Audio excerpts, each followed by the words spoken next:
Welcome to Immigration Review, your weekly source for immigration case law updates and insights. I'm your host, Kevin A. Gregg, back again to review the week's precedential immigration cases, rummaging through the decisions so you don't have to. This podcast is sponsored by Kurzban, Tetzeli & Pratt, also known as KKTP, a law firm where I'm also a partner. Whether you are facing an immigration obstacle, a serious injury, or a legal issue in your business, KKTP will aggressively protect your best interests. This podcast is also sponsored by DocketWise, an all-in-one immigration forms and case management solution trusted by thousands of immigration lawyers across the U.S.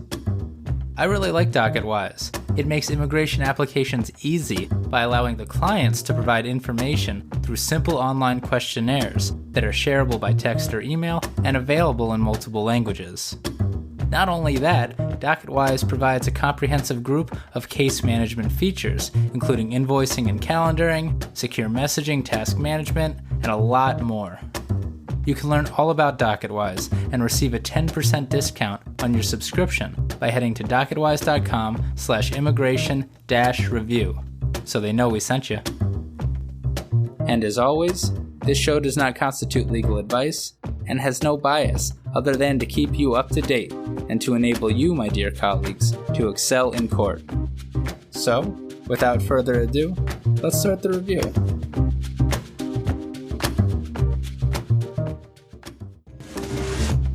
Huge week of news, undoubtedly due to the astonishing week of no cases that preceded it. First, Friday afternoon, the Fifth Circuit affirmed a lower court decision ordering Texas Governor Greg Abbott to take down his floating wall of literal saws from the Rio Grande River. I'd be astonished if the Supreme Court takes that issue up, although stranger things have happened. Goodbye, it seems, floating saws of hate. But also, a bit out of nowhere, a legal saw is percolating through the Senate that severely threatens asylum at the border and likely more. And it appears that multiple Democratic senators are interested in a compromise that curtails asylum and parole in exchange for money to help our allies of Israel and Ukraine. The sausage is being made in full force on the Capitol. From Ayla, quote, "Right now, senators are negotiating a supplemental funding bill and there is a risk they will accept devastating changes to the U.S. asylum and humanitarian parole programs. These proposals would not only cause irreparable harm for people seeking safety, but also hinder border management rather than improve it. The harmful proposals include tightening the asylum standard applied to people who are initially screened at the border, stripping humanitarian parole authority from the president, and resurrecting a version of the 2019 Trump-era transit ban. These proposals would make it even more difficult to apply for asylum and result in people being unfairly denied life-saving protection in the United States." End quote. Ayla asks that you contact your senators to tell them that, quote, "ensuring access to humanitarian protection cannot be traded away," end quote. I've also included a link to the American Bar Association Commission on Immigration's longer statement that it already sent to U.S. senators in the show notes. Heady week for the circuits, too. All negative for non-citizens, including this first BIA decision picking a fight with the Fourth Circuit on asylum. But here's some good. Spotify came out with its yearly statistics, as it always does. If the pod made your top 5, give us some Insta-love. Sorry, all you Apple listeners. Apple's really behind the ball when it comes to podcast, social media, statistics. Here's the 4 complicated cases for your listening pleasure.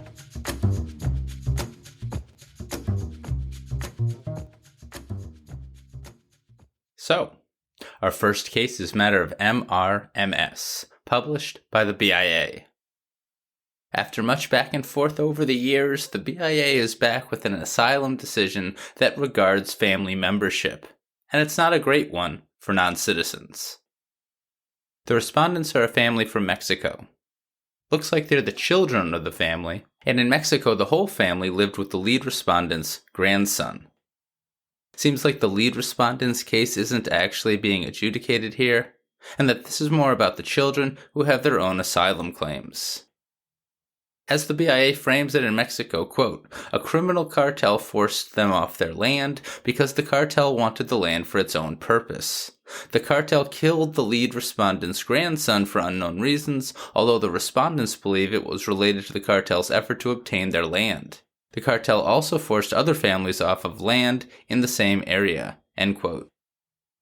The respondents applied for asylum in the United States, arguing that they feared the cartel as a family, that the cartel targeted them on account of their being in a family, and that the Mexican government couldn't protect them from the cartel, or wasn't willing to. But the immigration judge didn't think that that was the reason. The IJ, quote, found that the cartel was motivated by a desire to control the respondents' land rather than their family membership, end quote. And while fear on account of family membership will generally get a non-citizen asylum, that same fear of death on account of a persecutor's desire for land will not. In this decision here, the BIA affirmed. Because, explained the BIA, quote, a protected ground that is incidental, tangential, superficial, or subordinate to another reason for harm does not satisfy the nexus standard, end quote. And yes, that's generally been the law for some time. But I guess it begs the standard. What does it mean to be incidental, tangential, or superficial? The nexus standard for asylum, after all, is one central reason. And case law makes clear that there can be multiple central reasons for persecution. In a quote that I believe contradicts at least the Ninth and Fourth Circuit, the BIA then states that, quote, to be successful in an asylum claim based on family membership, an applicant must demonstrate that the persecutor's motive for the harm is a desire to overcome the protected characteristic of the family or otherwise based on an animus against the family, end quote. Although not necessary, explains the BIA, one non-exclusive way to make this showing is to show that family membership is, quote, connected to another protected ground, such as political opinion, that is intertwined with or underlies the dispute, end quote. So like a politically active family, or where a persecutor really dislikes a family member and so punishes the rest of the family.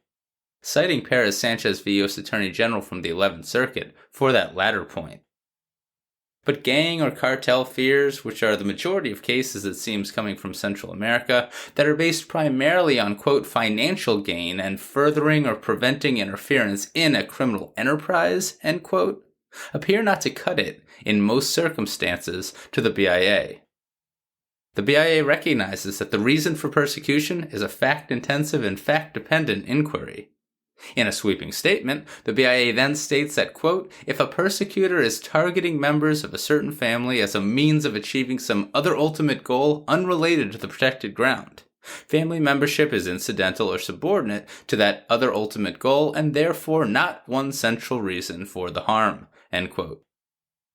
So too when the persecutor's actions are motivated by a family member's, quote, failing to comply with demands for money or other property, end quote.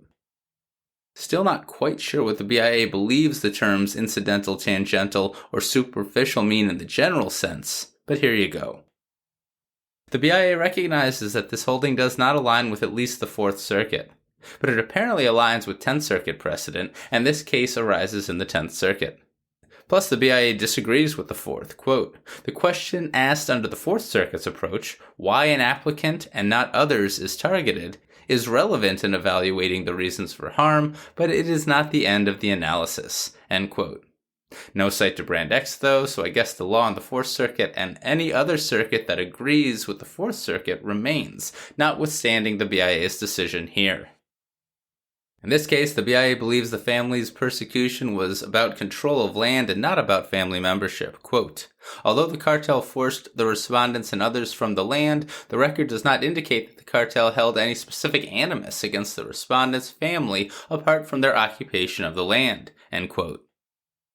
What if the family tried to get the land back, though, and then the cartel labeled them as troublemakers? Seems to me that then the family would qualify under this decision, right? So put yourself in danger and fight back, families. Joking. Kind of. Not only that, quote, although one family member was killed by the cartel and others were threatened, the respondents cannot establish a claim simply by showing that they and some other family members face similar harm, end quote. After all, reason to the BIA, other families in town had their land stolen too. All of this means that the asylum-seeking family lost its case. And in case you're interested,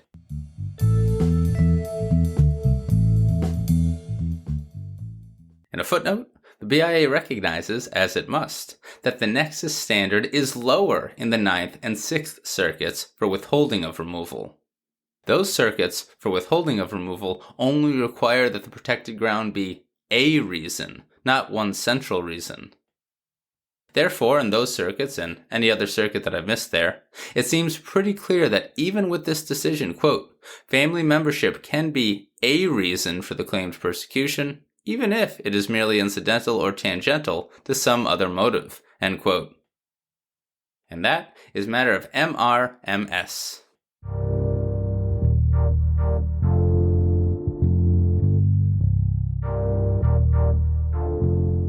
Moving on to two from the 9th Circuit. First, Tellez-Ramirez v. Garland, published by the 9th on November 29th, 2023.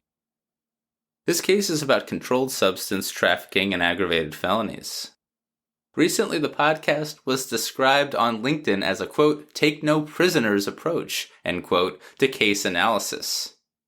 Regardless of the merits of that phrase, as it applies to every case I analyze, and I do like the phrase, I feel like this case will qualify. Honestly, so will the next 9th Circuit case, too. Mr. Tellez-Ramirez is a lawful permanent resident from Mexico. He didn't naturalize, and many years after getting his green card, he was convicted of possession of methamphetamine with the intent to deliver in violation of Idaho Code Section 37-2732A1A. DHS initiated removal proceedings charging Mr. Tellez-Ramirez as an LPR convicted of a drug trafficking aggravated felony as defined at I&A Section 11843B, and as an LPR convicted of violating a law relating to a controlled substance at I&A Section 237A2BI. Mr. Tellez-Ramirez moved to terminate his removal proceedings so he could keep his green card, arguing that neither charge could be sustained. For reasons unexplained, the BIA appears to have only sustained the drug trafficking aggravated felony charge. That's kind of the more important charge anyway, as aggravated felonies, and particularly drug trafficking ones, bar non-citizens from certain forms of relief, whereas Section 237A2BI removability might not. But anyway, because of that, only the aggravated felony drug trafficking issue is before the 9th Circuit here. The categorical approach applies to the inquiry.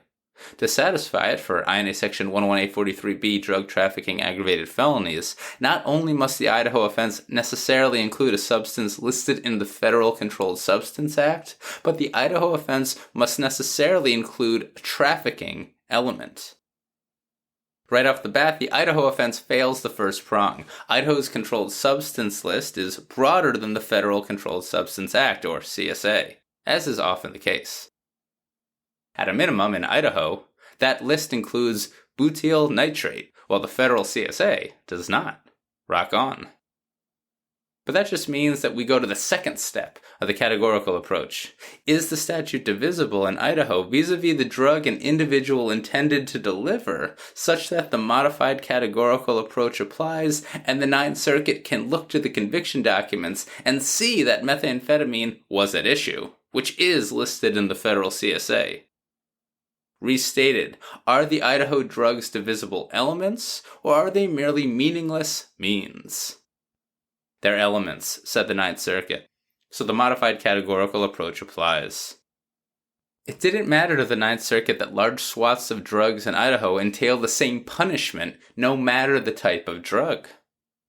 See, the BIA and some circuits have deemed different penalties for different subsections or different drugs highly probative of the divisibility of the statute, at least of late, and particularly when different subsections have different penalties, and the analysis hurts the non-citizen's argument.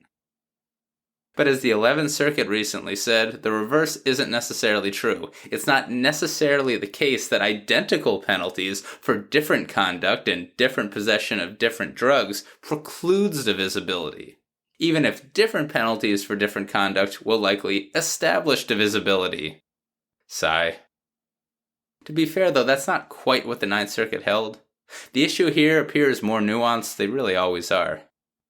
It appears that subsections A, B, C, and D of Idaho Code Section 37-2732A1 each lists lots of drugs, and that Mr. Tellez-Ramirez was convicted of a Section A1A offense. So subsections A, B, C, and D each list lots of drugs, and Mr. Tellez-Ramirez was convicted of subsection A. And while subsections A, B, C, and D have different penalties vis-a-vis each other, it seems that all subsection A drugs have the same penalty. Mr. Tellez-Ramirez wanted to limit the inquiry, therefore, to subsection A, which includes methamphetamine and the overbroad drug, it appears. But the Ninth Circuit rejected this analytical limitation. It believed that since the drug's identity is relevant to the A, B, C, or D inquiry, which in turn is relevant to the punishment received, the drug's identity must be an element. I guess. It's a good argument by Mr. Tellez-Ramirez, even though it was ultimately rejected. Also to the Ninth Circuit, Idaho appellate case law indicates that Idaho considers the drug at issue to be an element that a jury must specifically find to convict. As do Idaho's model jury instructions. All things that can be considered when determining the elements of an offense under the modified categorical approach. So that too strongly indicates divisibility to the court.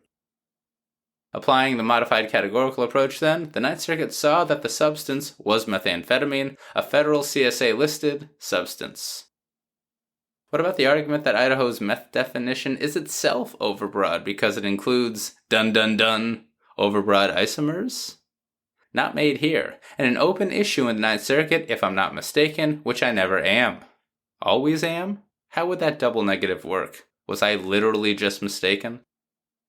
Alright, so you can look to the drugs. But it still can't be an aggravated felony unless the Idaho conviction meets the other requirements of INA Section 101A43B drug trafficking. What's the definition of that?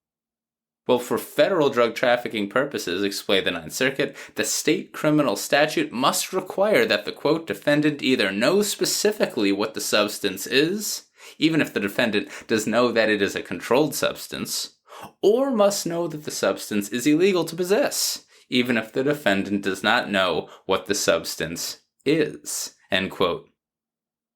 That's mens rea.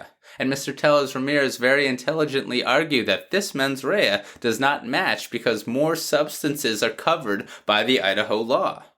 He posits that an Idaho defendant could believe that the federally controlled drug that he actually possessed was instead a different drug banned only by the state and not the federal government, and so that defendant would not have the mens rea necessary for federal criminal liability. Plus, the Ninth Circuit already conceded that point, right? Subsection A can be committed by possessing with intent to deliver a drug that only Idaho criminalizes and not the federal government. But the argument, quote, misses the mark, end quote, said the court. Even in that hypothetical, the defendant would know either what the substance was or that it was illegal to possess, at least in Idaho. That suffices to the Ninth Circuit for mens rea purposes and trafficking. If that wasn't confusing enough, it's about to get even more so. I don't write the cases, people. So it turns out that, at least for this drug trafficking type statute, Idaho criminalizes accomplice liability in the same way that it criminalizes principal liability. So if, say, you aid and abet distributing meth by urging someone to buy it from your friend, you can be convicted just like your friend. That's accomplice liability. And Mr. Tellez-Ramirez argued that Idaho's definition of accomplice liability is broader than the federal definition of accomplice liability, specifically that of aiding and abetting. Now, I'm not going to lie. I thought this whole very confusing argument had finally been resolved against non-citizens and federal defendants when the Ninth Circuit went en banc in Alfred on episode 153. But I guess I'm wrong. Directly wrong. According to the Ninth Circuit here, quote, under Alfred, we must consider whether Idaho's definition of aiding and abetting aligns with the federal definition of aiding and abetting, end quote. Guess I'm gonna need to go read Alfred again. Joy. So Mr. Tellez-Ramirez gets his argument heard, but it was rejected. The Ninth Circuit believed accomplice liability under Idaho and federal law are materially identical. Although Idaho accomplice liability includes solicitation and federal accomplice liability does not so expressly, Both Idaho and federal, quote, generic accomplice liability requires a showing that the putative accomplice intentionally aided or abetted another in the commission of the crime, end quote. It's all really complicated, but it was sufficient to the Ninth Circuit. In any event, quote, because petitioner was convicted only of the completed crime of possession of methamphetamine with intent to deliver, not of the inchoate solicitation offense, we need not consider whether the inchoate offense also would be a categorical match to the federal crime, end quote. Was that what Alfred said? I don't know, I'm really going to need to go read Alfred again. I'm sure it did. Swatting away Mr. Tellez-Ramirez's well-researched case law, the Ninth Circuit ruled against him, meaning he will lose his green card and will likely be removed. As if you needed more.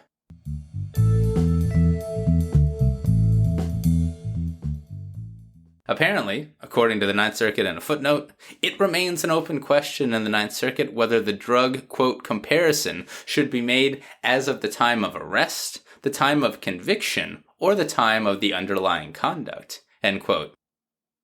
Here, it didn't appear to matter, as either all of that happened in 2019, or there wasn't a difference between the times at issue and the Idaho Controlled Substance List. But that's a heck of an issue to litigate where applicable. We know that the state definition of the crime, here the list of drugs, is not tied to the date of removal proceedings. But if there's a difference in a criminal statute's elements between commission, arrest, and conviction in your case, and one of them makes your criminal statute overbroad, well, argue away.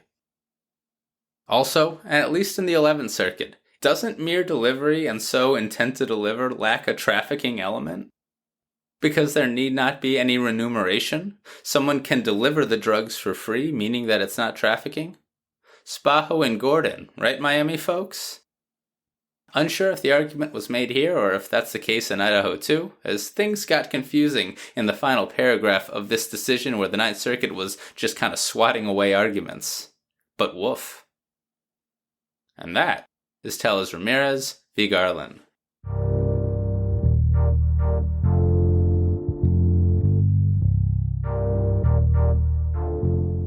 Moving on to Babaria et al. V. Blinken et al., published by the Ninth Circuit on December 1st, 2023. This case arises in district court, and the first 18 pages of this 40-page decision are simply titles, listing all the people suing and being sued. I will save you the pain by merely saying again, et al. This decision is about challenging USCIS delays. This stuff is so complicated and wonky, so I'm going to be using many quotes to make sure everything is done right. The many plaintiffs are all from India and have worked lawfully in the United States for years. And they're all pretty good. So good that their employers have spent lots of money to sponsor them for permanent green cards. For employment-based visas, a sponsoring employer generally files an immigrant visa petition on the non-citizen's behalf. An approved immigrant petition is pretty much always required for a green card, no matter the basis. That's really only the first step, and quote, due to the long and arduous process, plaintiffs have been waiting in an immigrant visa queue for more than 10 years, end quote. See, a non-citizen who is lawfully present in the United States and seeks lawful permanent residence generally must 1. Apply for adjustment of status, 2. Be eligible for an immigrant visa and admission to the United States for permanent residence, and at issue here, 3. Have an immigrant visa, quote, immediately available to him at the time his application is filed, end quote. But there's a backlog for employment visas, prong 3. This is because of a cap on the number of available employment-type visas each year. No cap for immediate relative family visas, but there is one for employment visas, and that cap hasn't changed since 1995, well before many of these largely tech jobs at issue even existed. Across all employment categories, and there's 5 general swaths, the United States makes available 140,000 employment-based permanent immigrant visas every year, with some exceptions not applicable to this case. But Indian tech workers get hit with a triple whammy. Not only are employment visas limited, but the 1995 statute, quote, imposes country-based immigration caps. No more than 7% of the combined family and employment-based visa authorizations may be allocated to natives of any single state, end quote. No matter the size of that country or the historic immigration practices of that country. Hence why India, China, the Philippines, and Mexico are so backlogged. Not only that, but like I said, there are 5 general employment-based categories, and the, quote, 2 preference categories at issue here, individuals with advanced professional degrees or exceptional ability, EB2, and skilled workers, professionals and other workers, EB3, ordinarily cannot exceed 28.6% of all employment-based visas worldwide, end quote. You do the math. Or don't. What it means is that there are long waits for high-skilled Indian tech workers and other professionals. Decades. It's largely for this reason that we have visa dreamers. Remember that interview that I did with those Indian students a year and a half ago? Well, this is essentially their parents, and because of it, those applicants' children, the visa dreamers, have largely aged out of being on their parents' long-pending application, and they lack a path to legalize their status in the U.S. on their own, despite living here lawfully for nearly their entire lives. Everything's connected. Now, Indians do benefit from the fact that various caps on visas can be lifted under certain circumstances that I'm not going to get into, but not nearly enough for all of those waiting in line. The plaintiffs here waited and waited and waited, and finally, the Department of State estimated that their approved visa petitions would become current with the Department of State, and so they all applied for LPR status, as the law allows. Quote, but before USCIS processed plaintiffs' applications, the State Department revised its forecast and concluded that it had already hit the immigration cap for the year, end quote. According to the government in this case, that means that, quote, plaintiffs will have to wait indefinitely to adjust their status until more immigrant visas become available in a future fiscal year, end quote. Be thankful you were born in this country. The plaintiffs seem to have saw this coming and sued before the State Department officially announced that it had hit the cap. The plaintiffs want their LPR applications decided by USCIS. The district court denied their request for an injunction against USCIS. The Ninth Circuit affirmed. One of the things required to get an injunction against anyone, including a government agency, is a showing that you're likely to succeed when the full case is decided after discovery and all that other stuff is argued out. An injunction is often a preliminary thing, requested at the beginning of a case, because the stakes are so high absent an injunction. But in the Ninth Circuit, quote, the State Department can and must revise its estimate when the circumstances change. Therefore, plaintiffs are unlikely to establish that their claims are meritorious, end quote.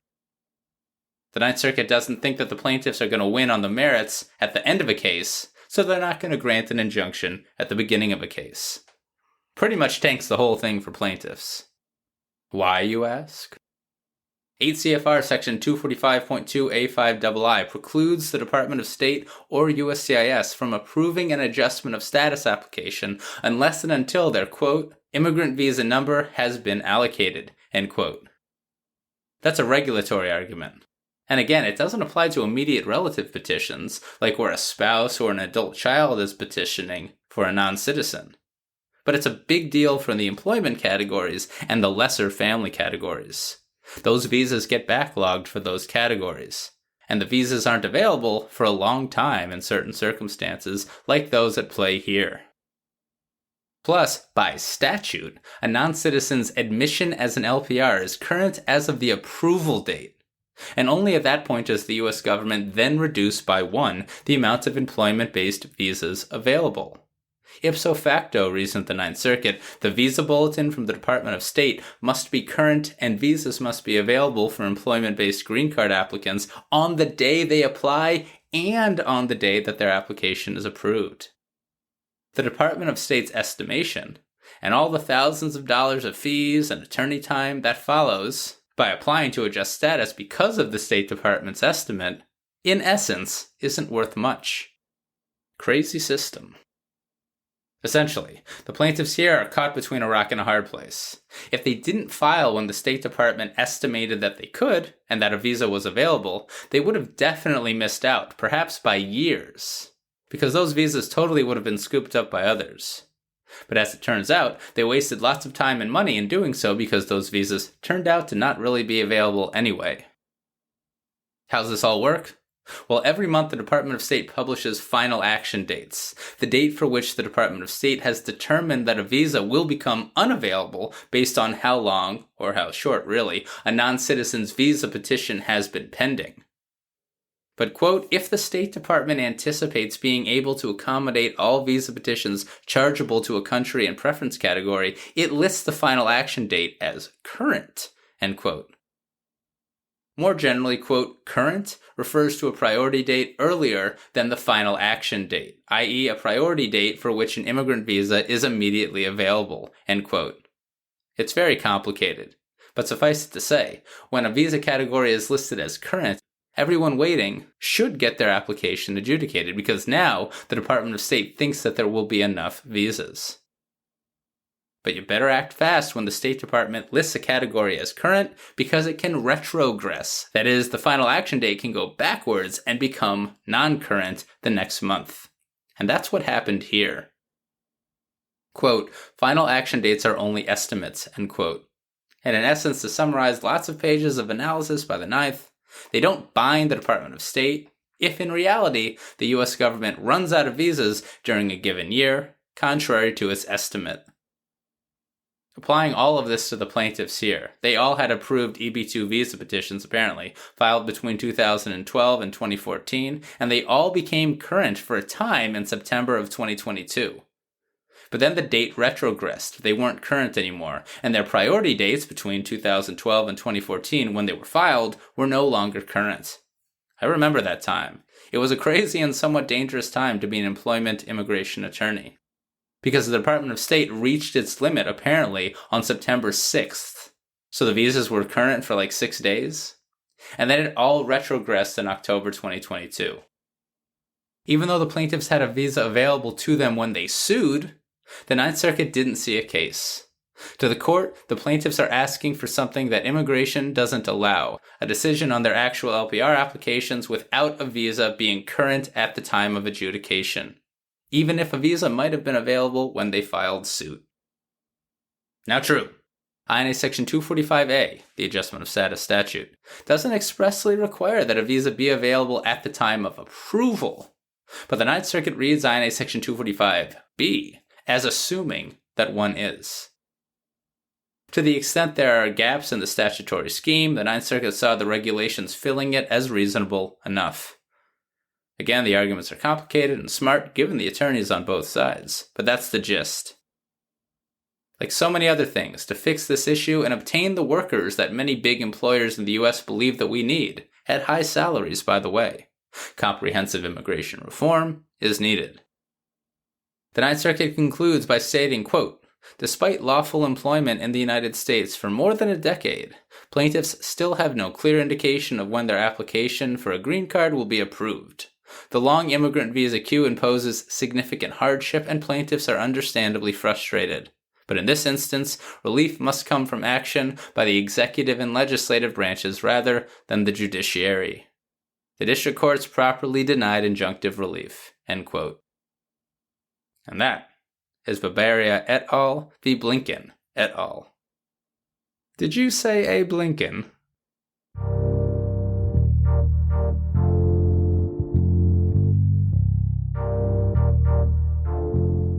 If you've made it with me this far, congratulations. Our final case is Khanal Singh v. Garland, published by the First Circuit on November 27th, 2023. This case is about the unwilling or unable to protect element for asylum. Miss Singh is from Nepal. She entered on a B1 visa in 2012 and overstayed her authorized period of stay. DHS initiated removal proceedings in 2016, and Miss Singh applied for asylum and related relief and protection. That would look like 3 years untimely for asylum, unless she can show a fundamental change in country conditions or some other exception. The immigration judge deemed Miss Singh credible. She testified that she lived with her husband and her husband's family in Nepal, and that her father-in-law was a prominent local member of the Nepali Congress Party, or NCP. You down with NCP? Yeah, you know me. There had been a 10-year civil war in Nepal with the Maoist insurgents, but that war technically ended in 2006 when a peace agreement was signed. But in 2007, the Maoists killed a prominent NCP leader in Miss Singh's town. Her husband spoke out against the Maoists for the killing. Maoists invaded her home about a month later. They, quote, tied up Miss Singh's in-laws and beat her husband with the butt of a gun. As a result, Miss Singh's husband suffered a broken hand and bled from his head. During the attack, one of the perpetrators also pushed Miss Singh into the corner of a table and she lost consciousness, end quote. But a neighbor and former military officer informed the army, who quickly arrived, and the Maoists fled. After a hospital stay, Miss Singh's husband fled to India. She hasn't heard from him since November 2007, just right after the event. About a week later, Maoists kidnapped Miss Singh's son on his way to school and held him for 2 weeks. The father-in-law and other leaders negotiated his release, but as the price, the father-in-law couldn't oppose the Maoists anymore, and Miss Singh had to remain in the village with the rest of the family. Nor could Miss Singh report the incident. She fled anyway to live with her parents about a day's bus ride away. She remained there for 5 years until she came to the U.S. on a B-1 visa. Her son joined her 3 years after that. They had no further run-ins with the Maoists during her time with her parents. Miss Singh has heard, though, that the Maoists are still looking for her. Moreover, though, Miss Singh's, quote, father-in-law remained politically active in the village, and since 2007, he and Miss Singh's mother-in-law have not experienced further harm. So it's a complicated case. The IJ denied asylum and everything else but granted voluntary departure. The IJ didn't believe that it was past persecution, finding the events weren't bad enough and that they were isolated. Also, the IJ, quote, stressed that the Nepali army responded promptly to the home invasion and Miss Singh never notified the police of the kidnapping, end quote. Hence, the reasoning goes, Miss Singh could not show that the Nepalese government was unable or unwilling to protect her, as asylum and withholding of removal require when the persecutor is not a country's government. Wonder how she got around that 1-year bar, though. Maybe she affirmatively applied for asylum with USCIS before this made its way into court? Interesting. On appeal, the BIA dodged the first holding about whether it was bad enough and affirmed only on unable or unwilling. The BIA reinstated voluntary departure, as it's apt to do. What say you, First Circuit? Affirmed. Ms. Singh argued strenuously that the immigration judge erred by failing to take judicial notice of the 2007 State Department report, arguing that if the IJ had, the IJ would have seen that the Nepalese government was completely unable and unwilling to protect people, like Ms. Singh, back then, when all these events occurred. Ms. Singh argued that the 2017 report that the IJ relied on was irrelevant, and therefore, error. The problem is, said the First Circuit, was that Ms. Singh didn't make this argument below. And I guess the 2007 Department of State report wasn't even actually submitted, hence the argument about judicial notice. So that's a doubly tough argument to win at the circuit, and it was rejected by the First. In any event, the First Circuit rejected the argument on the merits, too. It is indeed the law that to succeed, either on a claim of past persecution or future persecution, that Ms. Singh, quote, had the burden of proving that the government was either unwilling or unable to protect her from persecution, end quote. You don't need to prove both, though, said the First Circuit. It's unable or unwilling. So thank you first. As the court explained, quote, inquiry into whether there is a government nexus must include separate consideration of the evidence of unwillingness and the evidence of inability, end quote. Unfortunate, confusing inclusion of the word nexus in a different context, given all the other words that exist in the world, but a very good quote to remember nonetheless. Thing is that the IJ did it here, said the First Circuit, and the IJ's finding was reasonable. After all, those things did happen. The army helped Miss Singh and her family quickly during the kidnapping, and she didn't report the second event. And she then lived in Nepal for years, safely. While not reporting might not itself tank a case, it's certainly something an IJ can consider. Even considering the 2007 report, or excerpts from it submitted on appeal, the evidence was too general to rebut what the IJ and BIA believed the facts showed. even if the Maoists were actually involved somewhat in the Nepalese government itself in 2007 following a peace agreement, that too didn't affect the facts on the ground or what happened to Miss Singh. In sum, the BIA and the IJ weren't crazy to hold what they did, and so the First Circuit affirmed. But how about this?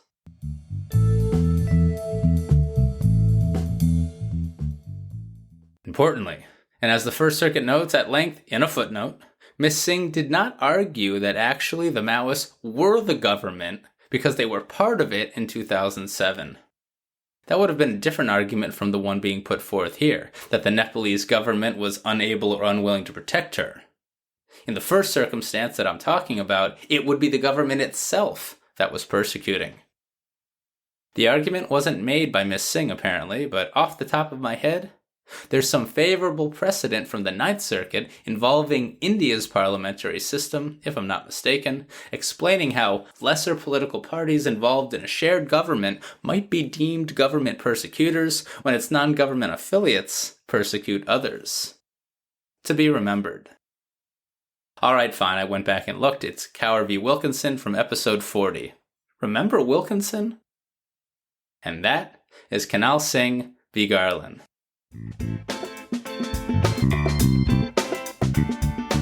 So there you have it. You're all caught up with the past week's published immigration cases. I'm Kevin A. Gregg, a partner with the law firm Kurzban, Tetzeli & Pratt, and this has been another episode of Immigration Review. Thank you for listening, and I hope you enjoyed it. If you did, please share it with a friend and rate and review us. Each review helps new listeners find the show. And of course, subscribe to Immigration Review wherever you get your podcasts. If you like what we do and want to become a patron of the show, please check out our Patreon page at www.patreon.com/Immigration Review or click on the link in the show notes. And if you're interested in an official Immigration Review CLE certificate, email me at kgreg@kktplaw.com with your full name and the episode numbers for the 10 shows you've listened to. Also, feel free to email me with questions, comments, or anything at all, and follow the show on Instagram and Facebook at Immigration Review, or send us a tweet at ImReview, that's IMM Review. I'll be back next Monday for a brand new discussion. Until then, I'm Kevin A. Gregg, bringing you the Immigration Review.